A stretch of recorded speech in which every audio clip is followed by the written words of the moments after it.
nini?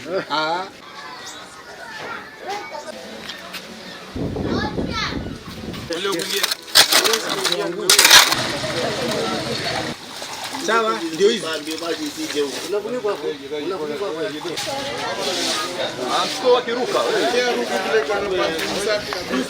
Tumekuwa na changamoto sana kwa sababu ya hii mambo na sewage kwa muda mrefu, kiwango ya kwamba kazi zetu zimerudi nyuma sana.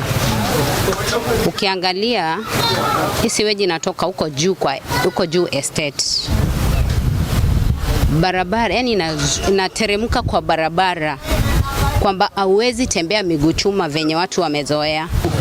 Na nilikaa na mpaka municipal kwa mkutano, tukakubaliana kuwa hii barabara zile sewage za kule juu estate chemba zote zitengezwe, lakini waliambiwa wakakataa, mpaka wakafika mahali ikawa hakuna chochote kinafanyika. Ile estate ni private estate na imekuwa develop, ndio wananchi wanakaa pale, lakini ni private estate na ni jukumu ya yule aliyejenga ile estate kuprovide ile sewage management plan ya ile mahali.